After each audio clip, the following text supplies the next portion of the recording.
I first met him in the early 80s in a Chinatown of urban Java. He didn't want his real name or address revealed, so we called him DJ for Dynamo Jack. He was only a healer, he said, but he did direct a powerful energy generated from his own body into his patients. Sometimes he used the needles, sometimes just his hands.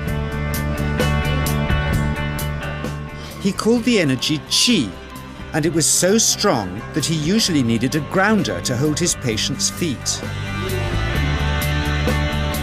For years we followed him around Java on his healing rounds, pleading to be allowed to film him, but he always refused, saying his powers resulted from a type of meditation with an ancient tradition of secrecy. It was only when my brother Lorne was suffering from a serious eye infection that he finally allowed us to film him in 1987. It was nothing like any acupuncture I'd ever had. I was getting really powerful electric shocks and couldn't control my movements at all. Yin yang, positive and negative, you know. And my positive from here and my negative from here. And we meet together, this can get like electricity. And is this because you're special? You have a special sort of It's meditation every day. It's meditation that does it? Meditation every day. Like you can touch me, like this. It's nothing, okay? It's my burn.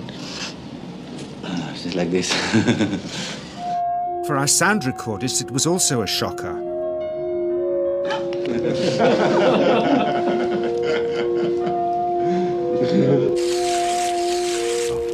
He then took our newspaper outside and showed us how Qi can also be used to set things on fire.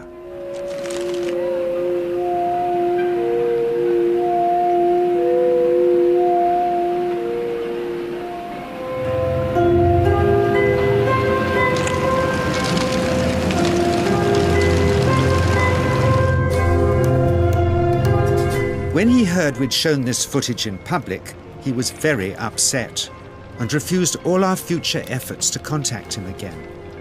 As the years passed, we sadly resigned ourselves to never seeing him again. My brother Lorne never did, for by 1997 he was already dead when I again found myself with DJ, now treating me for an eye problem. But it wasn't this that brought me back. He had tracked me down out of the blue and invited me to tell me a story. He had just returned from 2 years on a deep meditational journey, alone in the heart of Borneo.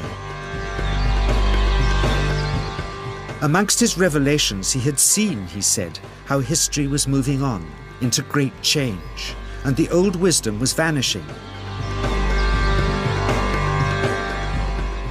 So he'd called me back to film just enough of him to remind us that we all have undreamed of powers sleeping within us, and that there's nothing special about him except for his training in waking them.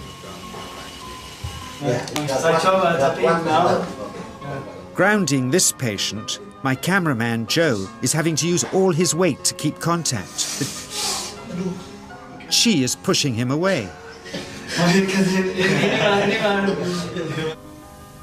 He seems able to control the amplitude of this Qi, like a dimmer switch, and it causes uncontrollable responses in the patients and their grounders. I can barely keep my hand on you. It must fly off, the electricity is so strong. This mother unwittingly grounds her child. He won't sit still, so she's asked to hold him and grin and bear it.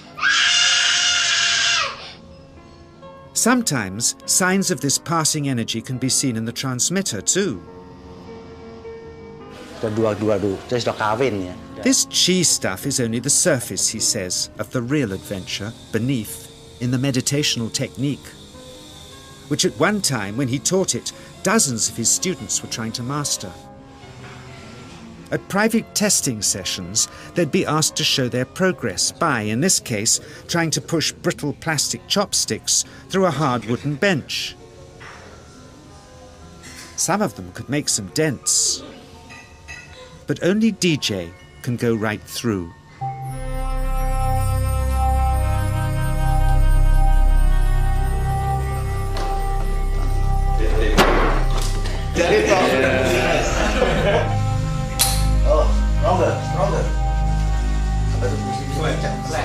An easier test of projecting chi through the palm of the hand, he says, is by smashing the contents out of an unopened bottle.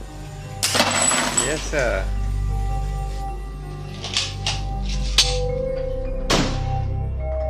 Projecting chi from the palm of the hand can also be used to resist rifle pellets, he says.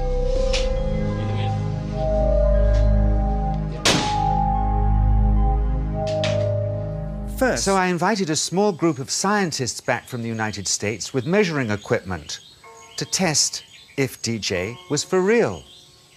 And if so, where might this energy belong on the electromagnetic spectrum?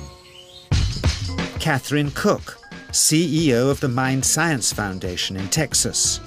Dr. Roger Nilsson, a Swedish medic and international racing sailor. Dr. Greg Simpson, a physicist from New York's Albert Einstein University. And Andreas Polak, one of DJ's Australian students. The visitors are confident they'll uncover him as a fraud in no time. Greg is the first guinea pig, and he's uncomfortable about showing that he can feel anything at all. Dr. Roger doesn't know what to expect.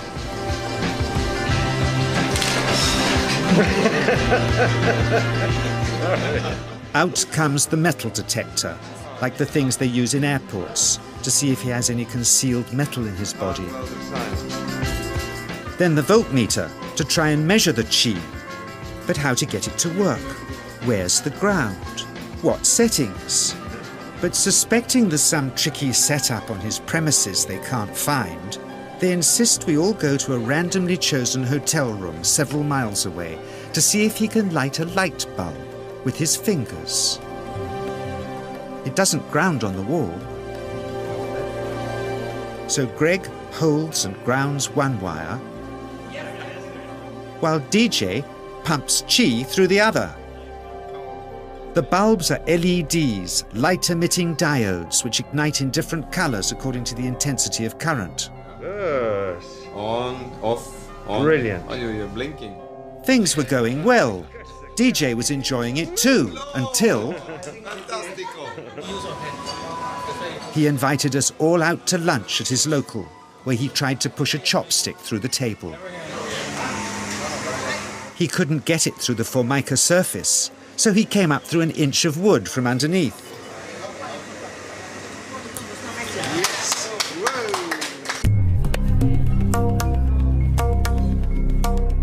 Not only did he draw his own blood, but a chopstick splinter had caught Alison here between the eyes, drawing more. The incident was laughed off apologetically, but next morning he was a different man, drawn and upset. He said he'd been visited all night by his long-dead master, raging that he'd broken the strict taboos of his sect, never to show off in public and never to cause harm or draw blood. He felt deeply chastised. All further testing and filming must end. Never again would he submit to public scrutiny, nor accept any new students. He would sink from sight and continue his healing in obscurity, as he had done since before we met him in the early 80s and had always told us was right. I realized that for science there's nothing conclusive here. Nor for me, really, who for years has felt this powerful energy flow through me and the patients I grounded for him, and seen what else he can do. Nothing conclusive, except for his healing successes and the wonderfully hard to believe.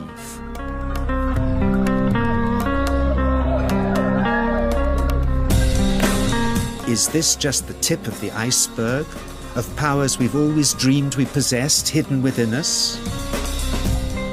When we look for ourselves, is it somewhere here?